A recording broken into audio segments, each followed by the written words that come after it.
Okay. All right. So I'm recording now, and I just want to repeat myself for those who are listening to the recording. If you aren't participating live, the people who are here present have already done the group activities. So if you're watching this video, please contribute to the discussions, and that will be counted as your participation grade.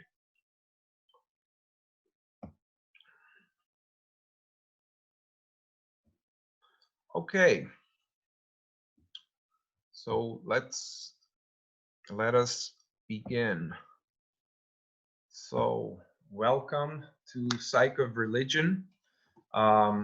Just to go over again, in this course, we're going to be looking at a variety of religions, religious perspectives, and schools of psychology, and basically how the different schools of psychology interpret religious beliefs, as well as how the founders of these schools, for example, Sigmund Freud of psychoanalysis, how he would interpret his own religious background and how that religious thought of his family and of the greater culture has impacted his own psyche, his own neuroses, you can say, and his whole perspectives.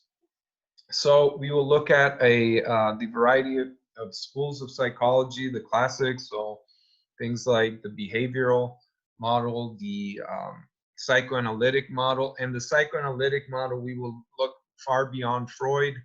We're going to look primarily at the neo-psychoanalytic schools, which I'm more fond of, and how those have been impacted by religious thought.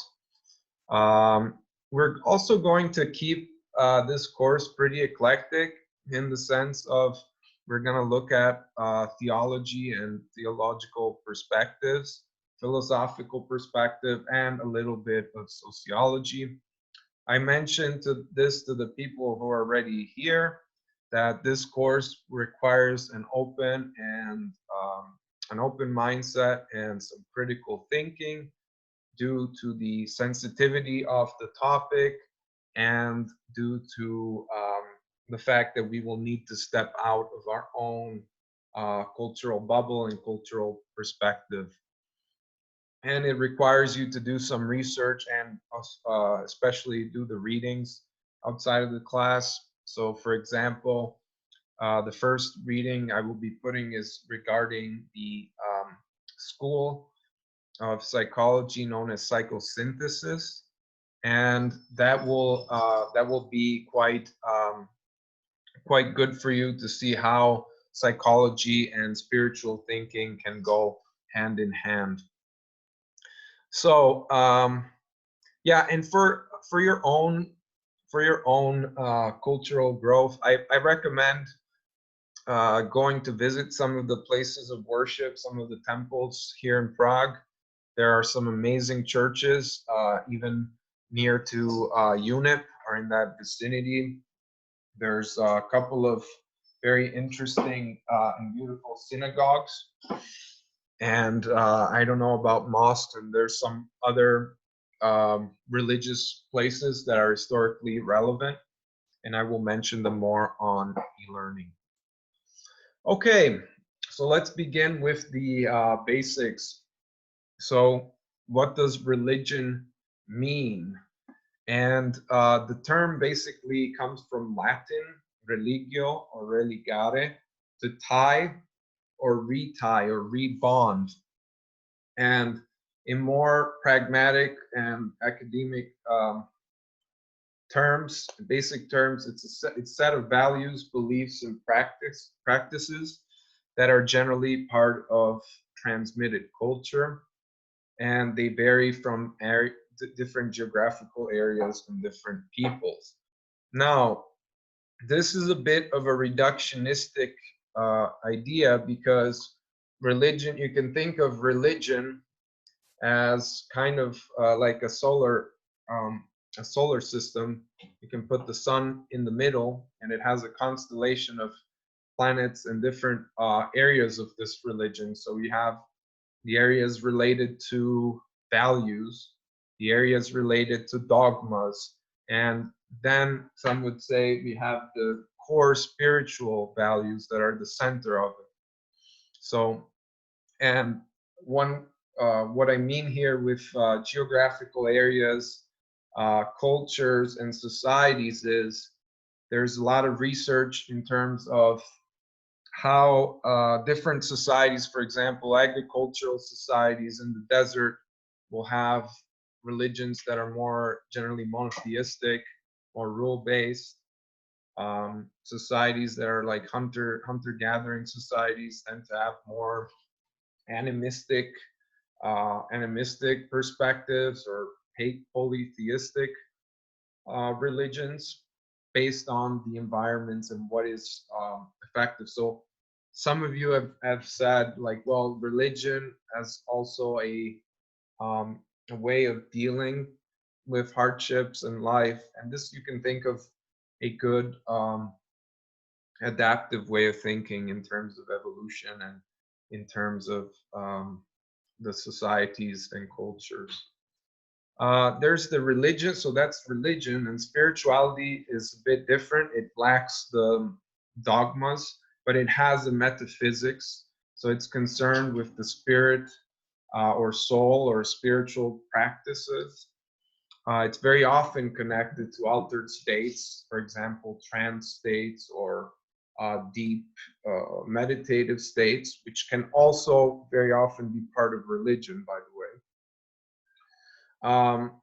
And religious, there's different types, of course. There's most religions have monastic, priestly, and lay classes. So from the people in the monasteries, the monks, the priests, the deacons, to the lay people, the people who practice. And they often have a hierarchy. They have a hierarchical order. Can anyone give an example of this, like the hierarchies in religion or in a religious group? I can. Go ahead. So, for example, I'm not very familiar with the Catholic Church, but I know that there is the Pope on the top of the hierarchy, and then um, who is like the highest religious authority, Yes. and there are certain people below him, bishops and priests, and so on. And so that's my idea of hierarchy. Yes, that's correct. So that would be a great example. And in terms of Christianity and Orthodox and Catholicism, there's one of you, I know you said from an Orthodox background. In the Orthodox Church, who is the highest authority? So no answers.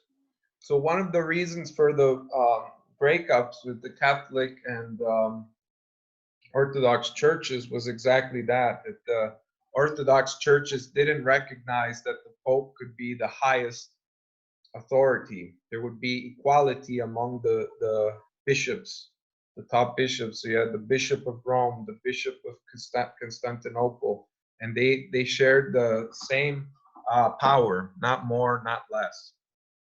So just a thing to mention there. Okay, what are these terms? So most of you should know what is a monotheistic religion.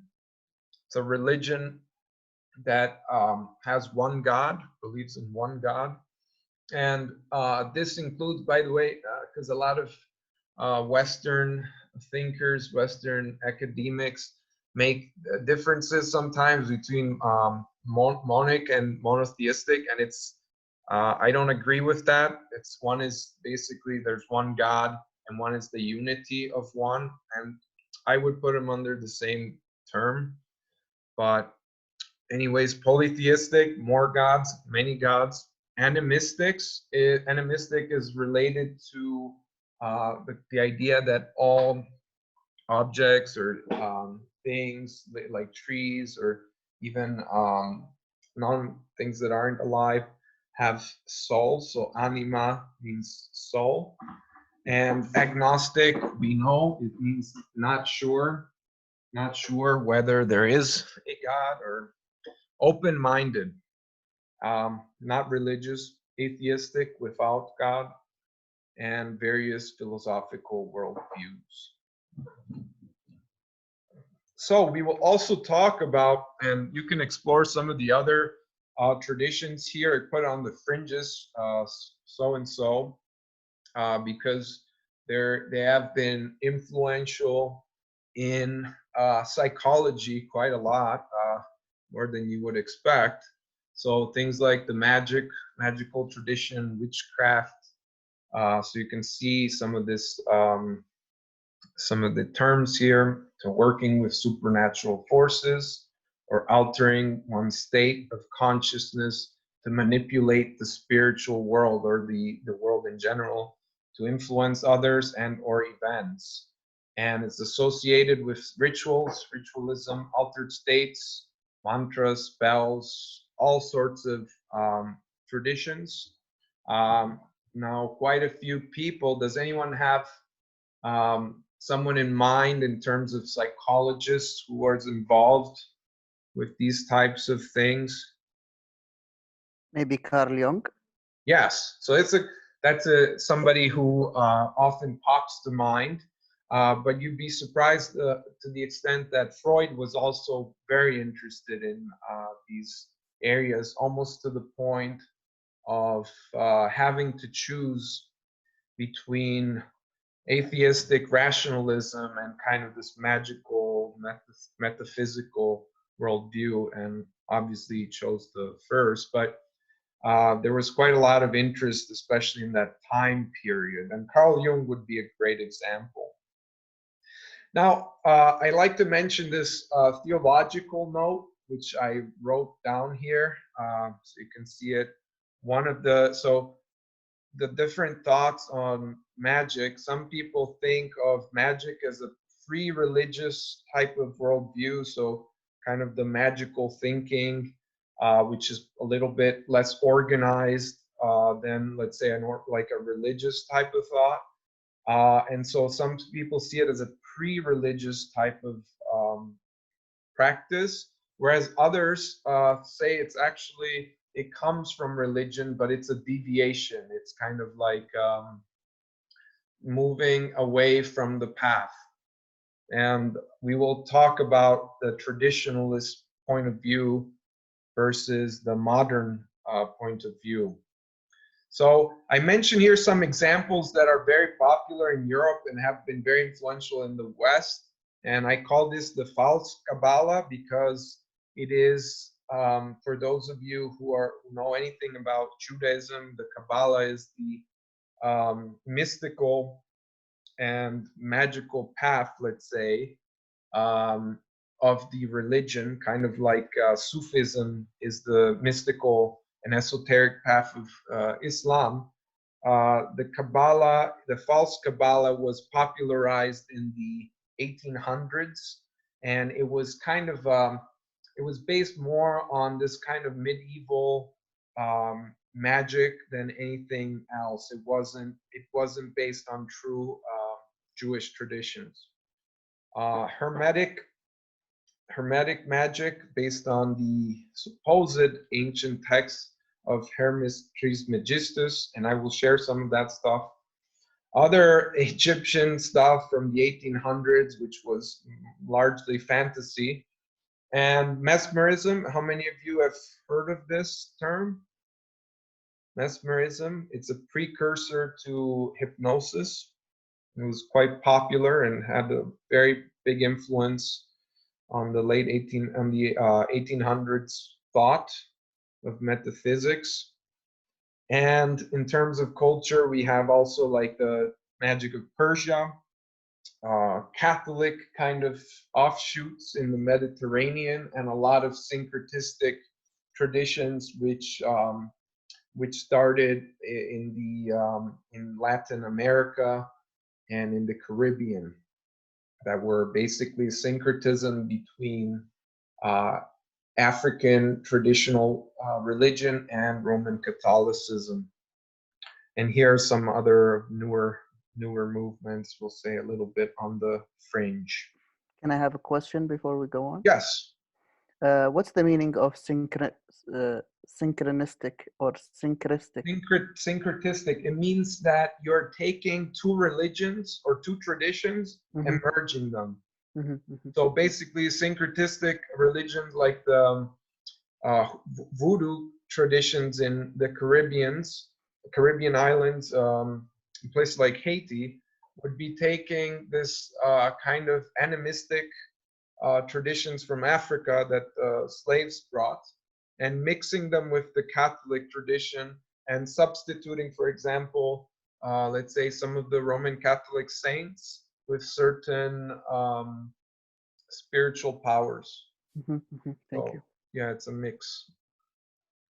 Okay, other forms of, let's say, spirituality or traditions is shamanism, which can be connected to religion and often are.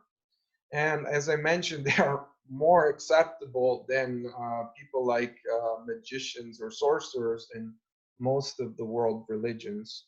They also communicate with the spirit world and often ancestors and or deities.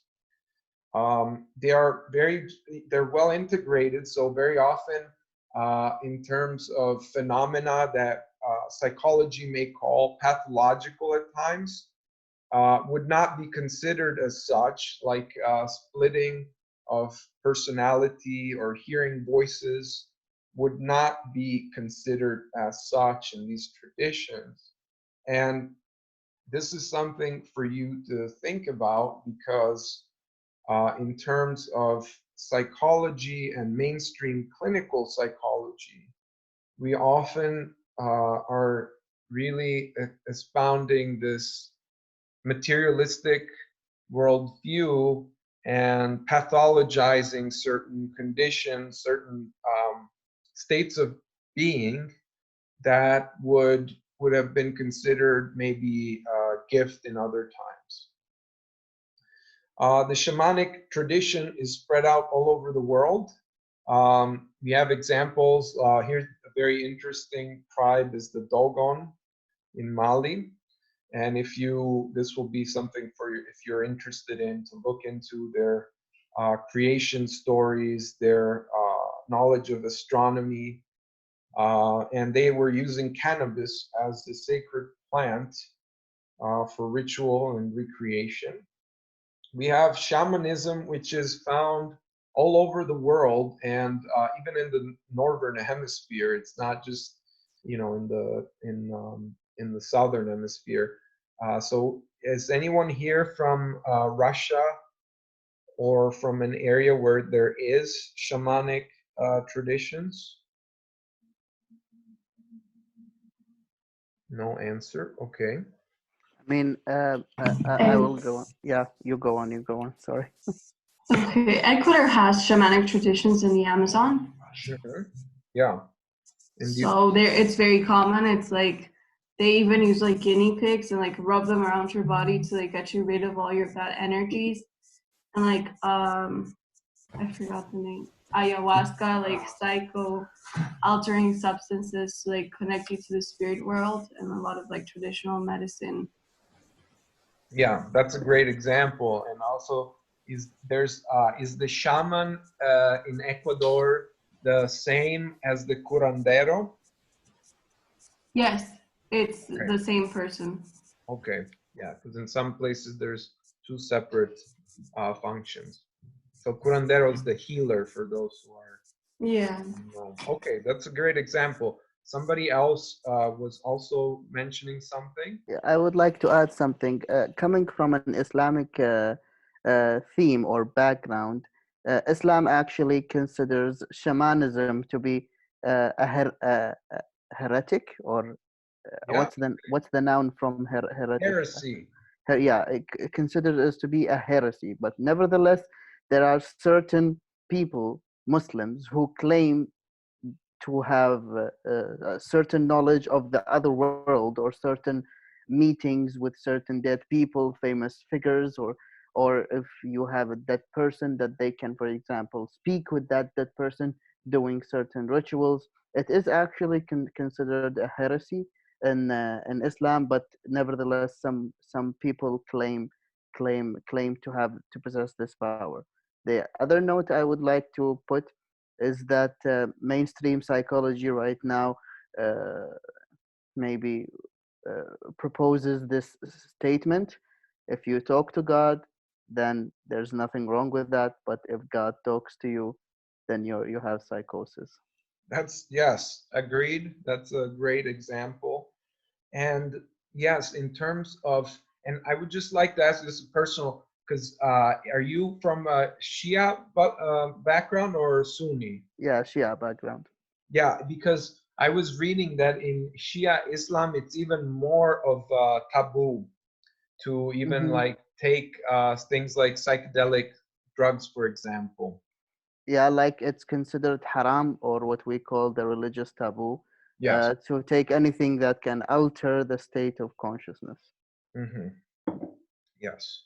So that's good examples. And by the way, in so that what you mentioned, like talking with the dead and things like that, I would put it more in the previous, in the magical tradition, and it's pretty much taboo and banned in Judaism and Christianity as well.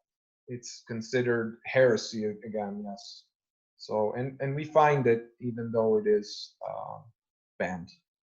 Okay, now moving on. Well, this is a little activity that you can do. Just take it down and write down, and you don't have to do it right now since we don't have so much time. But this is something maybe I will put up in the discussion, and it's optional whether you want to write it down or not. I will put it for other people as well. So what are the similarities and differences between these three things, which I added there? Mysticism, right? So spirituality and mysticism, are they the same thing?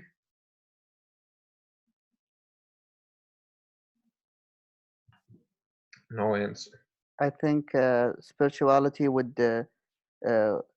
not include, for example, a fixed belief in a certain uh, dogma or in a certain story. Yes. Uh, for example, a person who meditates could go into a certain spiritual state without them, for example, believing in in a certain story or a legend. But mysticism would include that to a big extent. Yeah, so spirituality, exactly. Spirituality includes less dogma, but mysticism, you can have mystical states and still be a very good Christian, a very good Muslim, and it would be part of the tradition very often. And I have examples in Orthodox Christianity. Mysticism is a very important part of prayer, and in certain traditions, in certain Islamic sects, subgroups like the Dervish, there's mystical states are appreciated in their way of connecting with God, and there's of course different traditions outside of this. Can anyone think of any others? I really kind of don't get the mysticism. I didn't hear, like I heard about it, but I really do have idea about the spirituality and religion, but this concept of mysticism is really, I don't understand. Could you like maybe build on that? Sure. So mystical state of mind is almost like an altered state. It's when you're, let's say, you are praying devoutly, and you're praying devoutly, and you lose yourself. You feel like time has, time has changed. The time is flowing differently. You feel kind of you feel feelings of ecstasy, or you might feel oneness, you might feel a connection. with God or the divine, or get lost in the prayers. Those would be examples of mystical experiences. And, Okay, thank and you. mysticism can be part of both spirituality and religion, and very often has a connection with also religion in general, with Orthodox religion. Valeria, you raised your hand, so go ahead. Yeah, I just remember that 20 years ago, many people, including my mom, she was really into books of Carlos Castaneda. Yes. And the reason why people were so attracted to his writing is the mysticism, where he discussed. I think he discussed some sort of shamanism of Mexican um, Mexican Indians. Yes. And many people wanted to travel or practice some sort of I don't know. How you call it, meditation. That's what they wanted to do. Yeah, Carlos Castaneda is a great example. He writes about shamanism. He wrote about psychedelics, meditation, mysticism. He's basically a spirit. I would put him as a spiritual writer, but yes, he's a very interesting figure.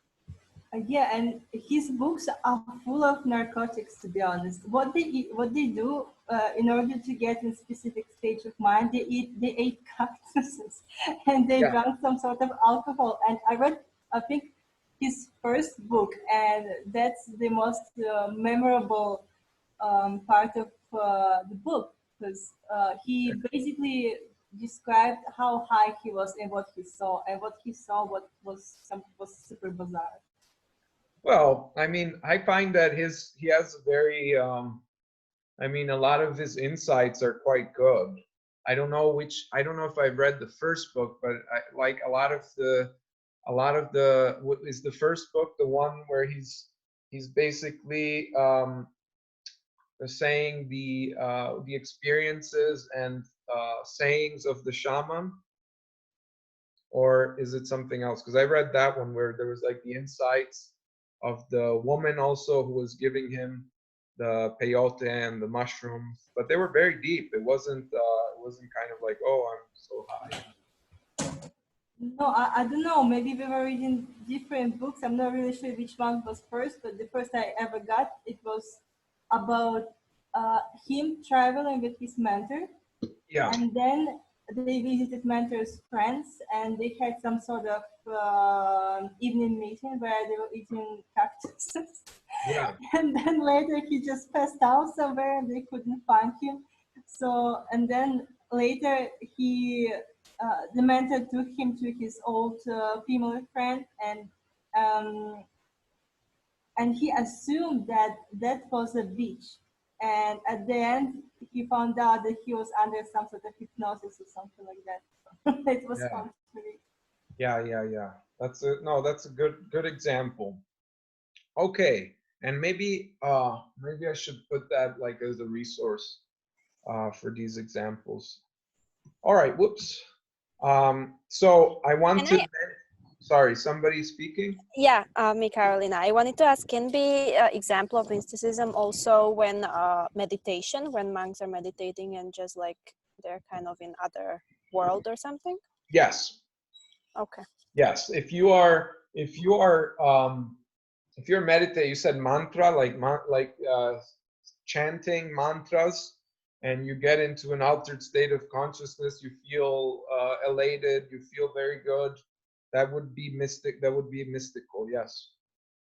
Now, I want to mention that most religions, or I don't want to say all religion, because in science you can never say all or none, but most have an exoteric, so an outside, like a part of the religion which is for all, and the esoteric, which is kind of the hidden, or the let's say the deeper side of the religion. So the exoteric is things like laws, ethics, practices, sometimes taken literally. and the esoteric is more the spiritual side, the more mystical side. It's less focused on rules and more focused on the, let's say, intuitive part and becoming, let's say, more mystical in general. And there's literal, allegorical, and esoteric interpretations of religious stories. So I give you examples, right? So, for instance, if you're taking a story from your holy book literally, it means you are saying, like, okay, I give you the example of Genesis of the Bible. It says, you know, that God created Adam and Eve. So you take that literally. First, he created Adam. So you believe it happened as it's told. You take it allegorically, and it's basically it's a symbolism for something else. It's not exactly that. And esoteric, it could mean there's a secret story inside there that is hidden, and we have to learn and know how to read the text and find the hints. So these, usually all religious stories have these three aspects to them, and you don't have to separate them like I did. They can be in the same time, right? And so there are certain things that, if a religious story, usually they're very deep and they are full of what we call archetypes, and they are full of things that come back and really impact the human mind and the human heart. So things to keep in mind. Now, going to more concrete facts, do you guys know what the most practiced religions or religions across the world is or are? That should be Christianity, no? Yes, Christianity and I will move. Islam. Yes, you have it. You have it here. Now we have the top three. There's an unaffiliated, and why do you think there is so many unaffiliated people? What does that mean, that they unaffiliated? It means they're part of no religion. Oh. They are not affiliated with any religious group. This is world population, so think China.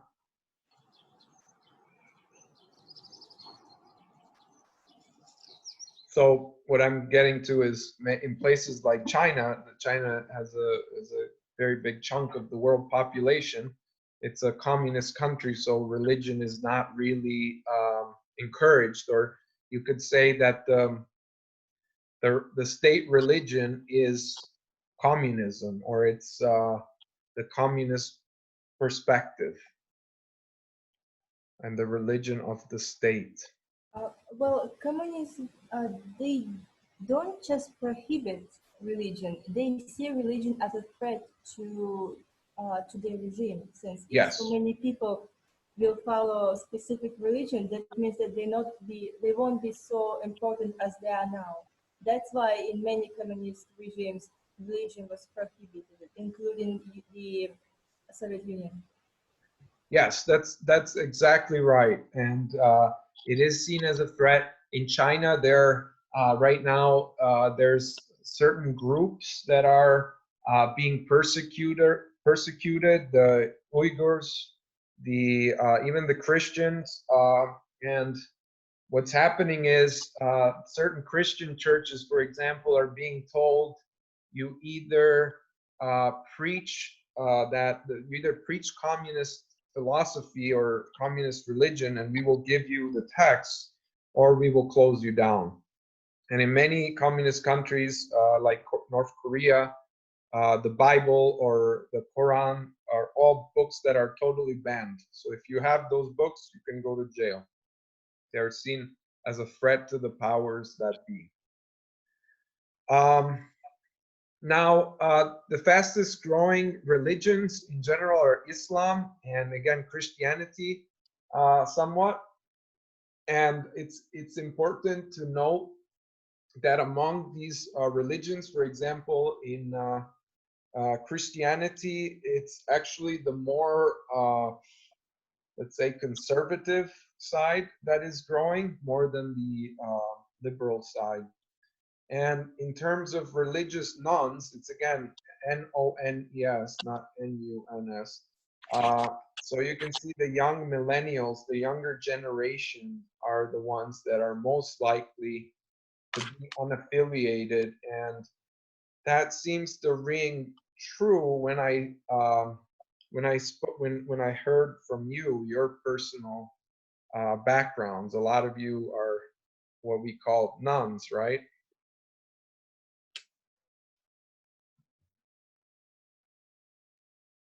Okay.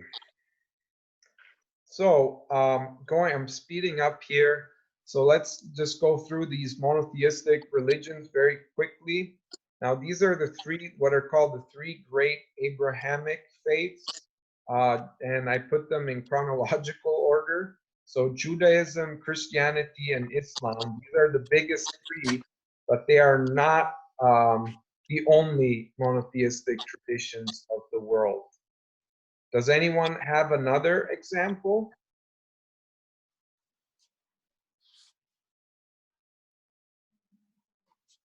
Not yet, so that's fine. So here's the difference. So what this means, you can see monotheists believe in one God, one unified God, and the understandings of this vary greatly between them, and even within certain sects within the same religion. So somebody in Christianity who's a Calvinist will have a different perspective of God and of humanity than somebody who's Catholic. And likewise in Judaism, there's many different perspectives on what it means to be alive and what it means to worship God. Now, the most common thing among all monotheists is there's the unity of all. So the creation of all. In Christianity, there's this concept of Trinity, but it's not literal Trinity. It's not like they're separate entities. They're still part of the same Godhead. So Father, Son, and Holy Spirit are still the same entity. They're not three different gods.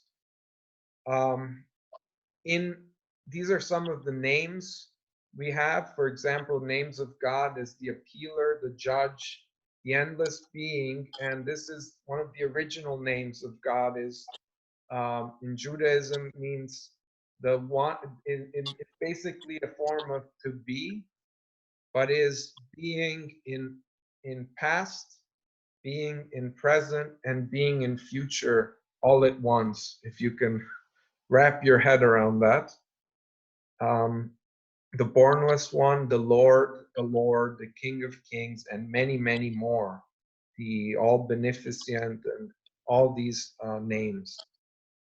Now, very often, just like we have various attributes to God that represent different either aspects of the world, aspects of reality, but it's always the same one God. In terms of eco-cultural perspectives, these Abrahamic faiths all originate in desert areas, and they have a male understanding of God. Very often is seen like a he, like a father, a lord, or somebody that is like, it can never be personified fully, right? The only exception would be Christianity, and the reason for that is the Christians believe Jesus Christ was God incarnated, and that's one, and it makes it easier in a way to relate if you think of God like that, because you can never picture God, let's say, right? You can never, it's beyond our comprehension. It's beyond our mind. It's beyond anything. So for Christians, it's a little bit easier maybe, because we have the Christ as having been incarnated. There's strong emphasis on laws, order, virtues, and personal sacrifice, and the duty to God, which can be duty to God, country, family, and so you can think of these religions in this sense as well. They give order, and we don't have. Now there's. Does anyone know this tradition from Persia? Has anyone heard of Zoroastrianism? So, in some sense, we can put this religion, and we will go more into detail. Don't worry, I'm just rushing through. We can put this religion in monotheism as well, because it is very dualistic in terms of understanding reality, the world, yourself, in constant battle between good and evil. So there is a pure good and a pure bad, but this is just relevant to us humans. It's something that we need to live, but the God, the great God, Ahura Mazda, is beyond this.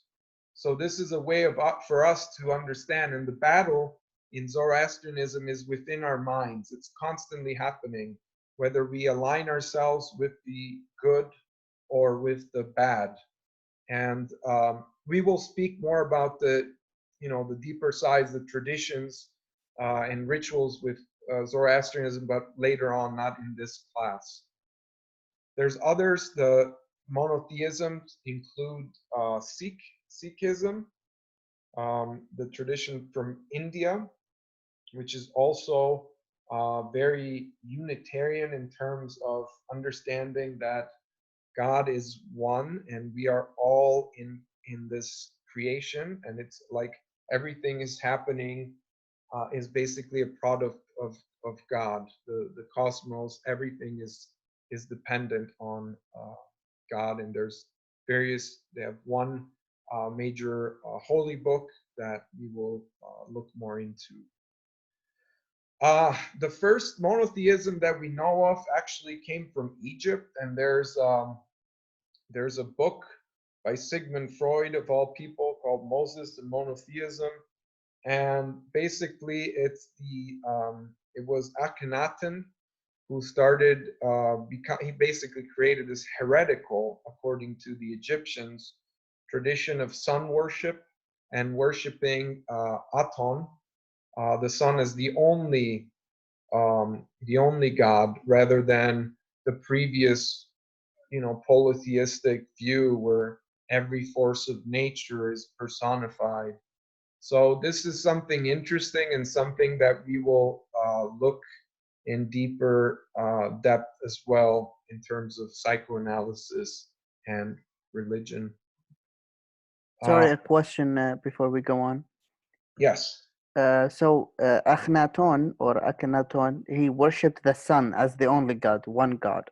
Yes. All right, thank you. Yes, that's correct. And actually, it's very interesting because besides just worshiping the sun as the one God, he also banned a lot of the traditions that were very common, like magic and things like that, which Egyptians were very fond of, and according to Freud, had a very big influence on Judaism. But it's very speculative in terms of history. But it's an interesting thought. Yeah, like just a side note that in the Islamic tradition, or in the Islamic story of Yusuf or Joseph, Akhenaten was the pharaoh that befriended Joseph, or Joseph befriended him, and they actually advertised and publicized the worship of God as God, the one God, and not the sun. But this is just the Quranic version of it. So I am interested in knowing the historical, accurate version of it. But that's fascinating. That's very interesting. I didn't I didn't know that, and that's really interesting because it's outside of Judaism and Christianity. We don't have that story, and that's really telling. So great. Okay, we will get. We have a few more minutes. Polytheism, again, we have many gods and different. And for example, in the Egyptian understanding of the gods, these represent different aspects of nature or constellations in the stars and planets. So in the gods were called as neter, and the word is similar to nature. So that can tell you there's a different understanding of the world and of the divine in those days. There was a very different concept. And one thing we have to be careful of is when we study these traditions of ancient times is to try to not project our own ways of understanding theology.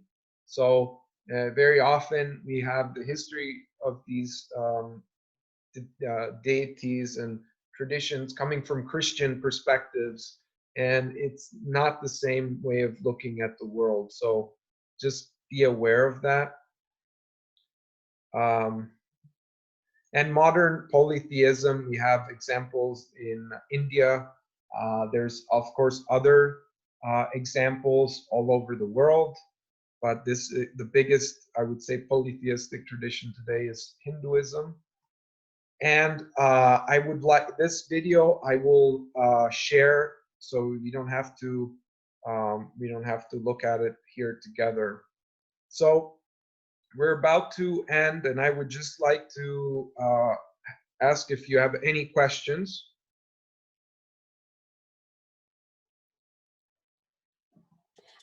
I wanted to ask, so are you going to upload also this presentation, and for us who participated, there is no discussion we have to do for next class? That's correct. Okay. That's correct. So yes, those who were here that did the activities, you don't have to post anything. I recommend you watch the videos though. And yeah, so let me just stop the